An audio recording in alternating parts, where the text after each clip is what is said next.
Hi friends, welcome back to Mantra 5 news.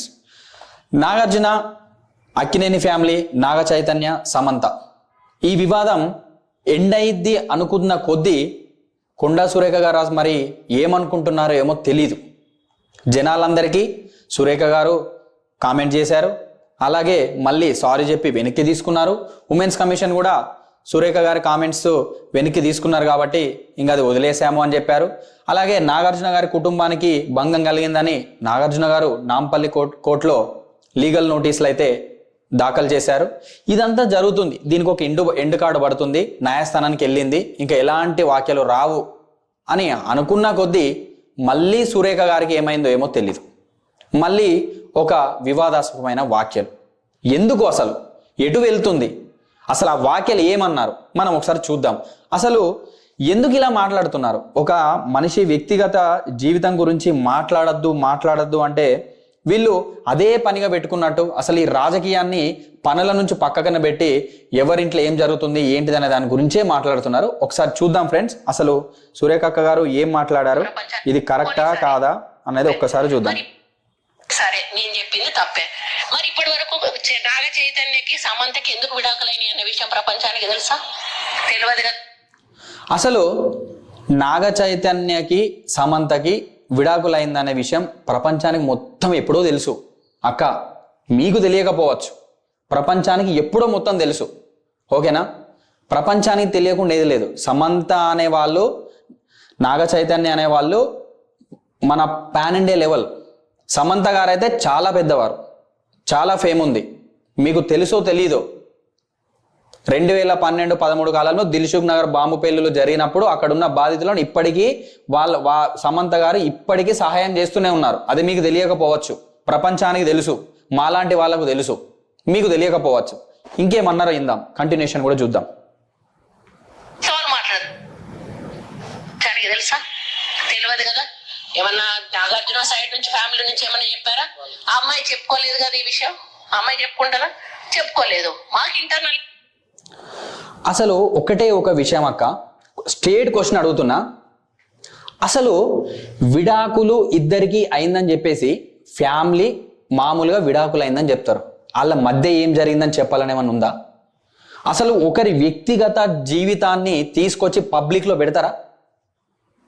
ఒక మహిళగా మీరు ఈ వాక్య చేయడం కరెక్టా? ఒక్కసారి మీకు మీరు ఆలోచించుకోండి. అంతే, సింపుల్ క్వశ్చన్. వాళ్ళ మధ్యలో 100 జరిగి ఉండొచ్చు. సపోజ్ ఇదే డివర్స్ కోసం, ఇదే విడాకుల కోసం న్యాయస్థానానికి వెళ్ళినా కూడా న్యాయస్థానం ఒకటే క్వశ్చన్ ఇస్తుంది, మీకు ఏమి అయింది అని అంటే వాళ్ళు కూడా ఏమి జరిగిందని ఏం చెప్పుకోరు. వాళ్ళకు 100 జరిగి ఉండొచ్చు, 100 కారణాలు ఉండొచ్చు.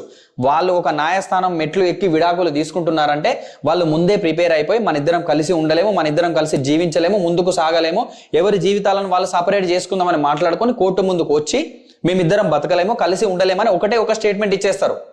అప్పుడు న్యాయస్థానం కూడా బయటికి రివీల్ చేయదు. అలాంటిది ప్రెస్ మీట్ పెట్టి చెప్తారు ఏదైనా పండగన. ఏం మాట్లాడతారక్క, నాకు అర్థం కాదు. అసలు చెప్పాల్సిన అవసరం ఏముంది? కొంచెం మనం మాట్లాడేటప్పుడు అసలు ఎలాంటి మాటలు మాట్లాడుతున్నామని ఇప్పటికి 100 సార్లు ఆలోచించాలి. సరే, ఇంకా కూడా ఏమో అన్నారు, ఇందాం. ఏమన్నా చెప్పారా? ఆ అమ్మాయి చెప్పుకోలేదు కదా ఈ విషయం. అమ్మాయి చెప్పుకుంటారా? చెప్పుకోలేదు. మాకు ఇంటర్నల్ తెలిసిన సమాచారం ఇండస్ట్రీ నుంచి. ఈ రోజు నాకు మా కోపం వచ్చింది, మాట్లాడాల్సి వచ్చింది, మాట్లాడతా. నేను వాస్తవాలు మాట్లాడదు. మీకు తెలుసు, నాకు ఏదున్నా కూడా దాపరిగా ఉండదు, మాట్లాడతాను. ఇక ముందు కూడా మాట్లాడతాను. ఓకే, మీకు ఇంటర్నల్గా తెలుసు అని మాట్లాడిరు. మరి ఆ రోజు ఏం చేసిరు? నిద్రపోయిర్రా? ఆ రోజే అనొచ్చు కదా, మీకు ఇంటర్నల్గా వచ్చిన రోజు ఆ రోజే ప్రెస్ మీట్ పెట్టి ఇట్లా జరిగిందని చెప్పొచ్చు కదా. ఆ రోజు ఏం చేసి నిద్రపోయిర్రా? ఏం మాట్లాడతారు? అమ్మాయి చెప్పుకోలేదా? ఏమని చెప్పుకుంటుంది? సరే, నీ దగ్గర ఇంటర్నల్గా వచ్చింది అనగా ఆ ఇంటర్నల్గా ఎవరు ఇచ్చారో ఆ ఇన్ఫర్మేషన్ బయట పెట్టండి. ఆ ఇన్ఫర్మేషన్ ఎవరో బయట పెట్టండి. ఆ ఇంటర్నల్గా మీకు మ్యాటర్ ఎవడైతే పాస్ చేసిండో వాడిని బయట పెట్టండి. ఏం మాట్లాడతారు? నాకు ఇట్లా డివర్స్ అయింది, నాకు అట్లా అయింది, ఇట్లా అయిందని చెప్పుకుంటారా? కొంచెమైనా మహిళ అక్క, మీరు దయచేసి ఆలోచించండి. సాటి మహిళకు ఎలా మాట్లాడుతున్నా నేను అనేది ఒక్కసారి ఆలోచన చేయండి. దీనికి ఫుల్ స్టాప్ చేసేయండి. మీరు ఇప్పుడు ఏదైతే న్యాయస్థానంలో అక్కినేని నాగార్జున గారు వేశారో మీరు దానిపైన ప్రిపేర్ అవ్వండి. ఎందుకు ఇవాళ ఇలాంటి నీచపు రాజకీయాలు, ఇలాంటి అగౌరవపరిచే మాటలు ఎందుకు ఒక సాటి మహిళ పైన? ఇప్పటికైనా మళ్ళీ వాస్తవాలు మాట్లాడతా అంటే బయట జనాలు ఏడుస్తున్నారు, అది దాని గురించి వాస్తవాలు మాట్లాడండి. వాస్తవాలు అంటే అవి జనాలకు మంచి చేయాల్సిన మాటల గురించి మాటలు మాట్లాడండి.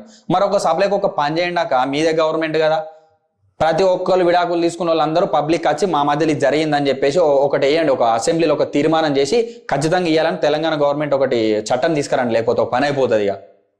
ఇక ఎవ్వరు విడాకులు తీసుకున్నా వచ్చి మీకు చెప్తారు, ఇక ఫస్ట్ మీకే చెప్తారు, ఇక మీకు గవర్నమెంట్కి చెప్పి అయ్యా మేము ఇట్లా విడాకులు తీసుకుంటాము, మాకు గిదిగిది అయింది గిదిగిది అయిందని పెడతారు. ఇక ఏమక్క కొంచెమన్నా మనం ఒక గౌరవప్రదమైన మంత్రి పదవులు ఉన్నప్పుడు మనకు కొంచెం కామన్ సెన్స్ పెట్టి ఆలోచించాలక్క.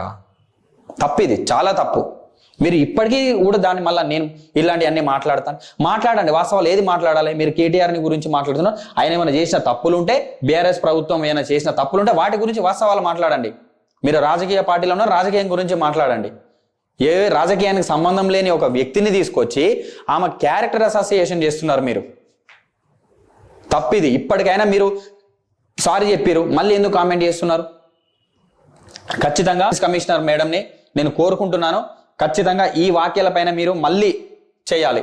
మేడం సారీ చెప్పారు, మళ్ళీ పొడిగించారు. ఈ వార్తనైతే మీరు ఖచ్చితంగా చూడాలి. ఈ మీటింగ్ ని, ఈ క్లిప్పింగ్ అయితే ఏది ఉందో ఈ క్లిప్పింగ్ ఖచ్చితంగా మీరు చూసి, అమ్మాయి చెప్పుకోలేదు ఇంటర్నల్ గా అని చెప్పేసి ఉన్నారు కాబట్టి దీనిపైన కోపం వచ్చింది, మాట్లాడాల్సి వచ్చింది, మాట్లాడేసిన దీనిపైన మీరు ఖచ్చితంగా ఉమెన్స్ కమిషన్ అనేది మళ్ళీ ఒకసారి ఈ ఫైల్ ని తీసుకొని మేము ఇక్కడ లింక్ లో ఇక్కడ పెడుతున్నాము, ఇక్కడ వీడియో క్లిప్పింగ్ పెడుతున్నాము మా న్యూస్ లో. మీరు ఖచ్చితంగా ఉమెన్స్ కమిషన్ అనేది ఖచ్చితంగా ఇది చూసి మీరు ఖచ్చితంగా ఇప్పుడైతే యాక్షన్ తీసుకోవాల్సిందే. సారీ చెప్పిన తర్వాత మళ్ళీ అమ్మాయి గురించి మాట్లాడింది, సో మీరు ఖచ్చితంగా యాక్షన్ తీసుకోవాలి. ఇలాంటివి ముందు జరగొద్దు. ఓన్లీ సినీ ఇండస్ట్రీ అనే కాదు, ఏ సాటి మహిళ పైన కూడా ఇలాంటివి ఆధారాలు లేని నిరాధారాలు జరగకూడదు. దయచేసి మహిళకు మనము గౌరవం ఇచ్చి తీరాలి, గౌరవం ఇవ్వాలి. ఎప్పుడైనా మహిళ గురించి తప్పుగా మాట్లాడదు, తప్పు స్టేట్మెంట్ చేయొద్దు, అది ఒకవేళ ఆధారాలు ఉన్నా కూడా. సో ఇప్పటికైనా నిద్ర లేవండి, మంచి పాలన అందించడానికి ప్రయత్నం చేయండి. మీరు ఎలాగో మంచి పాలన ఇయ్యరు, మాకు అర్థమైపోయింది. కనీసం ప్రయత్నం అన్న చేయండి. ఈ 4 సంవత్సరాలు ఎట్టాగో నెక్స్ట్ మీది రాదు, అది కాని పని. ఓకే ఫ్రెండ్స్, ఈ వీడియో విన్న తర్వాత మీరు ఖచ్చితంగా కామెంట్ చేయాలి, ఎందుకంటే సాటి మహిళ గురించి ఒక మహిళ మాట్లాడుతున్న విషయం ఇది. ఖచ్చితంగా ఆమె మాటలు చాలా వక్రీకరంగా ఉన్నాయి. మీరు దానిపైన కామెంట్ చేసి తీరాలి. ఖచ్చితంగా ఉమెన్స్ కమిషన్ వరకు వెళ్ళాలి, మళ్ళీ సీరియస్ యాక్షన్ తీసుకోవాలి. ఇలాంటి వాళ్ళను మంత్రి పదవిలో ఉంచకూడదు. దయచేసి రేవంత్ రెడ్డి గారు కూడా దీనిపైన స్పందించి తీరాలి. యావత్ భారతదేశం తలదించుకునే పరిస్థితిని తీసుకొచ్చారు తెలంగాణ పైన. సో ఫ్రెండ్స్, కామెంట్ చేయండి, అలాగే లైక్ చేయండి, సబ్స్క్రైబ్ చేయండి. మీకు ఇలాంటి న్యూస్ లేటెస్ట్ అప్డేట్ కోసం మేము ఇంకా వీడియోస్ చేస్తూనే ఉంటాము. ప్రజల కోసం ఎలాంటి న్యూస్ చేయడానికైనా మేము రెడీగా ఉన్నాము. Thank you all.